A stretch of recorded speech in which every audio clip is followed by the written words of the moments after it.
बचपन से सुनते आ रहे हैं, बेटा सरकारी नौकरी लग जाएगी, पूरी लाइफ सेट हो जाएगी। हर माता पिता की इच्छा यह होती है कि हमारा बच्चा पढ़ लिख करके आगे चल के सरकारी नौकरी कर ले, कि उसका भविष्य सेट हो जाए, उसको कोई तकलीफ न रहे। नमस्कार, मैं आचार्य प्रवीण तिवारी। आज जानेंगे हस्तरेखा के माध्यम से, कुंडली के माध्यम से, कि आपके हस्तरेखा में, आपकी कुंडली में सरकारी नौकरी का योग है या नहीं है। जैसा कि आप जानते हैं कि हर व्यक्ति करना चाहता है सरकारी नौकरी, लेकिन उसमें सीमित लोगों का ही सिलेक्शन हो सकता है। जो वैकेंसी आती है वह थोड़ी मात्रा में आती है, लेकिन जो आवेदन होता है वह ज्यादा मात्रा में होता है, जिसके कारण कुछ लोगों का ही सरकारी नौकरी हो पाता है। तो आइए जानते हैं आपके भाग्य में, आपके हस्तरेखा में वह योग बनता है कि नहीं बनता है। सबसे पहले हस्तरेखा के माध्यम से जानते हैं कि आपकी कुंडली में वह योग बन रहा है कि नहीं बन रहा है। तो देखिए, हाथ देखिए, हाथ में यह सूर्य रेखा है। सूर्य रेखा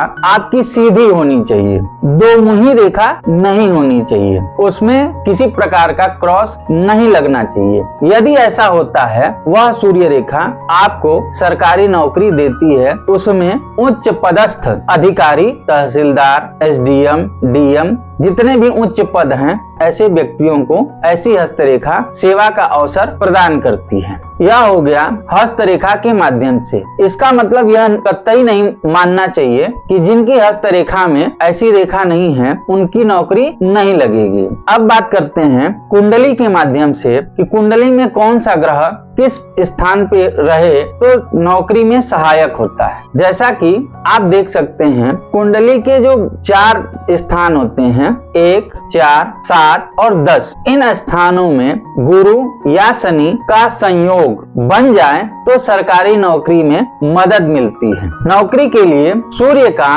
मजबूत होना अति आवश्यक माना जाता है। आपकी कुंडली में सूर्य जितना मजबूत होगा उतना ही आपके लिए आगे बढ़ने की संभावना बन जाती है। अब ये कुंडली के माध्यम से हमने आपको बताया, लेकिन इसमें एक चीज और है, कर्म को कहीं से छोटा करके नहीं आंका जा सकता। कर्म भी कोई चीज होती है। अब आपके हस्तरेखा में, कुंडली में हमने बताया कि राजयोग है, नौकरी का योग है, सरकारी नौकरी का योग है, लेकिन आप कर्म ही ना करें तो कर्म जो है वह सबसे ऊपर है। अपना कर्म करते हुए आप सरकारी नौकरी का प्रयास करें।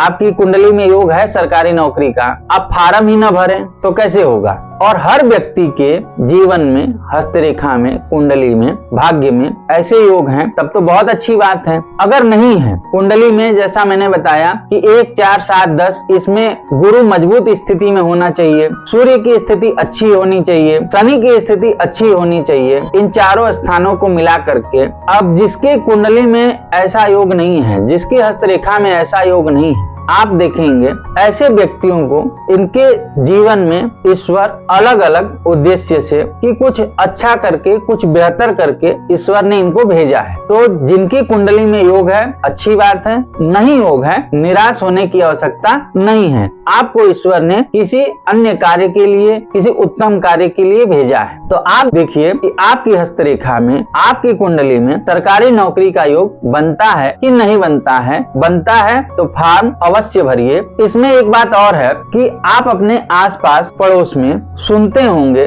कि मेरा 1 नंबर से चूक गया, मेरा 2 नंबर से चूक गया, 3 नंबर से रह गया। जिस व्यक्ति के साथ ऐसा होता है, बार बार प्रयास करने के बावजूद उसमें सफल नहीं होना, ऐसी स्थिति क्यों आती है? ऐसी स्थिति इसीलिए आती है कि आपका सूर्य कमजोर है। तो जिस व्यक्ति का सूर्य कमजोर है, 1 नंबर से, 2 नंबर से, 3 नंबर से रह जाता है, उसके लिए सूर्य देव को जल चढ़ाना उत्तम रहता है। उसमें सूर्य देव आपका जो 1 नंबर, 2 नंबर से रह जाता है, उसमें सहायक होते हैं। सूर्य को जल देने में आपको थोड़ी सावधानी रखनी चाहिए। सावधानी कि सूर्य को जब आप जल दें तो एक मंत्र है, ओम ह्रीम ह्राम सूर्याय नमः। इस मंत्र से 11 बार बोल करके तांबे के पात्र में जल भर करके उसमें थोड़ा शक्कर मिला करके, थोड़ा सा रोली मिला करके, लाल फूल मिला करके यदि आप सूर्य को जल देते हैं तो आप देखेंगे कि सूर्य आपका सहायक होगा। 1 नंबर 2 नंबर से